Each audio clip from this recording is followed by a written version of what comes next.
What if I told you that deep within the seemingly empty expanse of Mongolia's Gobi Desert, something was found that fundamentally changes what we thought we knew about our ancient ancestors? Something delicate, yet revolutionary, hiding in plain sight for over 11,000 years? We're not talking about giant stone monuments, but something much more intimate. Fragments of pottery. Now, pottery might not sound groundbreaking, but these pieces, discovered at a site called Burun Khuree, are shattering old timelines. Dated to an astonishing 11,200 years ago, they are nearly 2,000 years older than any other pottery previously found in Central Asia. Think about that. 2 millennia just vanished from the history books. This discovery, published just recently in April 2025 in the journal Radiocarbon, wasn't made in a vacuum.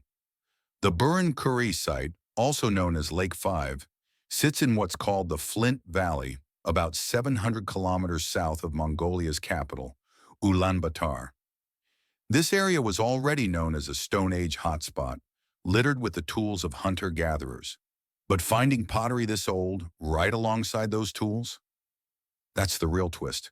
So what did this ancient pottery look like? Imagine pieces with relatively thin walls, maybe 7 to 8 millimeters thick, varying in color from grayish to reddish. Some even had simple decorations pressed into the clay, perhaps using a comb or cordage wrapped around a stick. Intriguingly, it doesn't look like the pottery styles that came later in Mongolia. It seems to be its own unique, early tradition, perhaps one that emerged and then faded away. And how do we know it's really 11,200 years old? Context is everything in archaeology.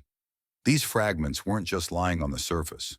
They were found inside ancient hearths, the campfires of these early people, mixed directly with charcoal and discarded stone tools like microblades, tiny, sharp flakes used for cutting or as part of composite tools. That charcoal is key. Scientists obtained 11 separate, highly precise radiocarbon dates from it, anchoring the pottery firmly to that 11,200-year mark. The oldest dates cluster between 11,251 and 11,196 years ago, with slightly younger finds dating to around 10,600 years ago. This wasn't a fleeting experiment. People were using pottery here for centuries. Now picture the Gobi Desert 11,200 years ago. Forget the hyper-arid landscape of today. Back then, coming out of the last ice age, the climate was wetter. Paleo lakes, like the one at Burun Khuree, dotted the landscape, surrounded by marshes and grasslands. It was an environment rich enough to support not only the hunter-gatherers making this pottery, but also large animals, including an extinct species of ostrich.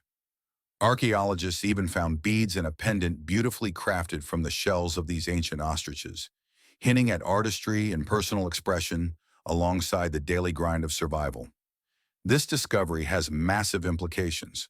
Firstly, it completely blows up the old idea that pottery was invented only when people settled down to become farmers. These Gobi people were mobile hunter-gatherers. There's zero evidence of farming or domesticated animals here. Yet they found pottery useful? Why? Maybe for cooking tough wild plants? Storing precious water or gathered nuts? Processing fish from the nearby lake? It shows that hunter-gatherers were innovators, developing new technologies to suit their needs long before agriculture took hold. Secondly, the age, 11,200 years ago, is fascinating because it overlaps with the earliest known pottery from northern China and parts of Siberia. Were these developments connected?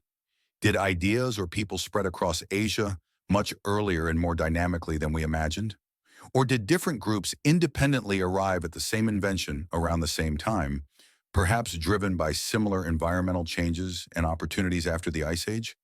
This finding places the Gobi not on the periphery, but potentially right in the mix of early human innovation.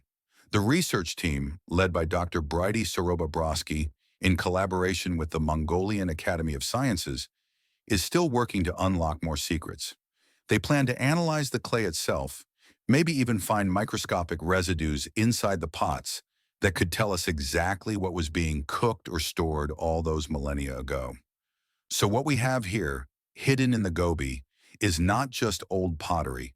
It's a window into a surprisingly dynamic and innovative period of human history. It shows us hunter-gatherers adapting, creating, and possibly connecting across vast distances. It forces us to rethink the story of technology and ask, what other empty places on Earth hold secrets that could rewrite our past?